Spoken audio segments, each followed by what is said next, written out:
台湾已经变成往天谴的方向拽下去，大罢免、大撕裂。你这样撕裂结果人心不稳，那我们就没了。司法全部为了执政党服务，把案子给我放着1年不动，正事不干，只干那政治至上的事情，太离谱了吧？有叉叉收了我的会费，然后把我会员踢出去，踢了3个月。他们只查他们想查的案子，查政治案、跟政治正确案、诈骗案， 1亿5千万案就不查。现在台湾的司法不要再搞政治正确或政治至上，那真的会要人命。民进党主席赖清德亲自讲，中国是境外敌对势力啊。青年都在说，我们不要打仗，我们不要打仗，所以我们要支持大罢免。不是，你就说中国是敌国了？请问把中国当敌国的，不就是要打仗？脑子有问题。罢免徐小新最大理由是不想被立为比中指，这个理由好妙哦。蚯蚓一开始不管是比中指也好，三字经，早期来讲是民进党委员最常做的事情，他们现在还活跃在民进党政坛上面。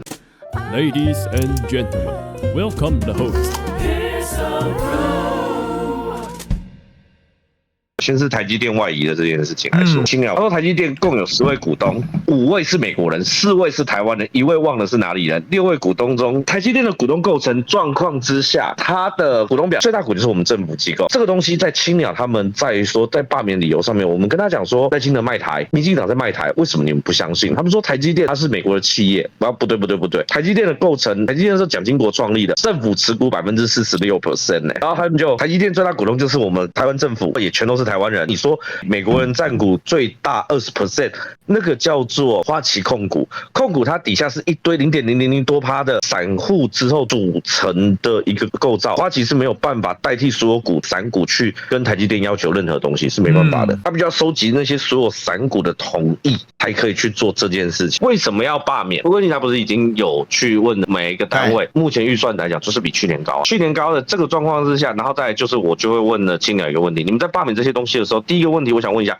这些预算是明年才会用的，今年年初他们就把去年的预算用光了，那你们告诉我，这到底要罢免谁？他们还是一句话，国民党分3预算，最后不想打仗，所以要罢免国民党立委。某个绿色政党他们说对岸是敌对势力，这好像才是打仗的前奏吧？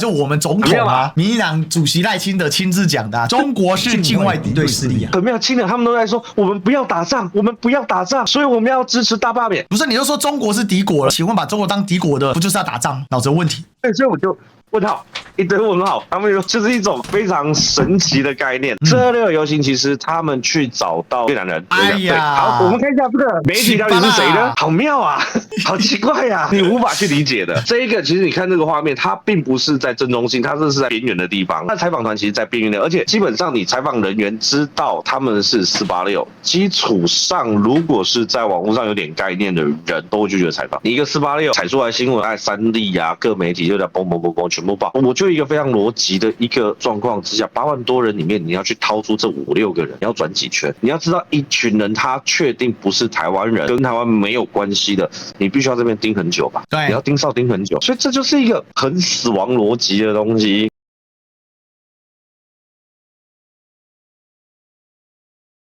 徐小新罢免他的最大理由是不想被立为比中指，就要罢免他。蚯蚓这个理由好妙哦，因为一开始你去不管是比中指也好啦，骂三字经也好，这些东西其实在早期来讲是民进党委员最常做的事情。重点是他们现在还活跃在民进党政坛上面了。这种罢免行动在他们讲的一些很多莫须有的罪名，甚至他们就像之前你在讲的，他们一直反对所谓我们白蓝梁去没收了罢免权。可是重点是罢免权只是叫你附上身份证，让大家核实，不要出现所谓的政治的幽灵人口。你社会上来说，不是在学校门口前摆摊。教育部既然讲了一句话说我们尊重民意，这是一个自由的发生。罢免的课纲青鸟的问题出现在高中的期考里面，这对吗？接下来说没有偏颇。白色恐怖时，所有人在犯案的时候，他们被惩罚了什么？这对国小生来说会有心理阴影。今天出这个题目的学校老师或是学校，他们要负责给小朋友请心理教师吗？这完完全全就是你在于他们无忧无虑的时候，告诉了他们太多没必要的东西。当初主张政治不要进入校园的，不就是民进党吗？现在最喜欢在校园的，在他们圈子里面，为什么89号回有人设？他觉得他这一招是有用的，可是因为他们论述实在是太偏狭，所以他们到了一个更广泛的公众市场的时候，会变成一个笑话。你看前阵子8种最大的铁板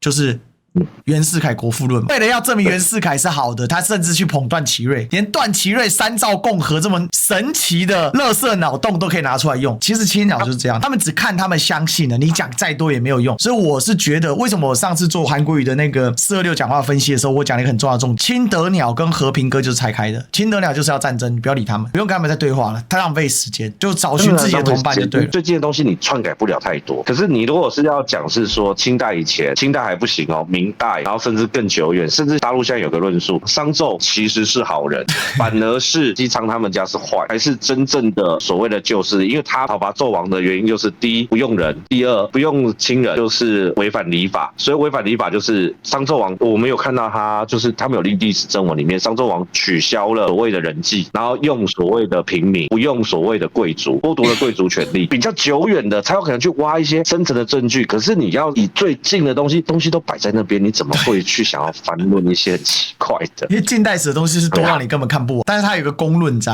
当事人没那么笨嘛。就是说，其实青鸟现在遇到最大的困难是，他们那一套疯狂的洗脑招式，然后那一套就是自以为正确的那种方式，现在踢到很大的铁板。他们很厉害的地方是，他们的发源地竟然是我们台湾第一学府——台湾大学，这才是一个很妙的地方。当你要去赞他们的时候，你会发现他们曾经顶点的人，甚至很大部分的青年军是台大出来的，为什么会是这样子？这很难去判断是非吗？我觉得这是非应该很好判断。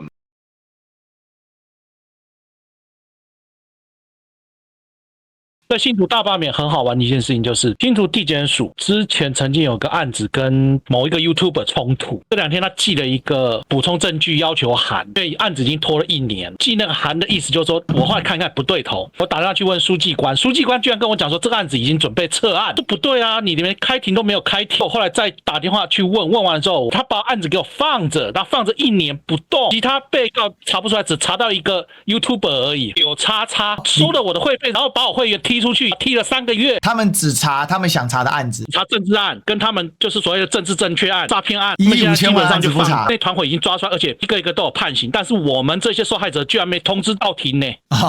其他人很倒霉的、没钱的，活该等死了，真夸张。这就是现在的司法。3月份的那个诈骗案好像增加了年增率3.7%，然后年化受害金额增加1亿1400万，我都在 Google 上面做了评估数据报告出来的。但是很倒霉，这还不是最大的问题，因为司法全部为了执政党服务还没关系，正事不干，只干他的政治至上的事情，太离谱了吧？我觉得最扯的是徐小新的助理被约谈，太夸张了，约谈到徐小新那里去，没证据，然后他们现在罢免的人就拿那个在上面喊啊、造谣啊。意见就是根本也不用地方立委参与啊，议员也不用，因为意见乱就份数不多嘛。他被罢免，喊的最凶的是他啊，对啊，因为我叫他的助理去被查，莫名其妙，他根本没参与罢律，其实要查屁啊。300多万扣在法院，我们500多个1.5亿啊。台北地院扣了11间房子，还有一堆赃款1、2千万的样子。听说讯后请回，就表示说没有任何问题的状况，就很恶心。外面他们罢免人在那边喊的非常说什么徐小新被检调侦办之类的，有些人在乱讲话，你知道吗？然后搞得我们这些底下的小民，我自己遭受的事情，然后办不了，然后他们在那边乱搞。今天就讲到这里，我就觉得说我最累，但也最没有办法讲一件事情。台湾已经变成开始往天谴的方向拽下去了，大罢免、大撕裂，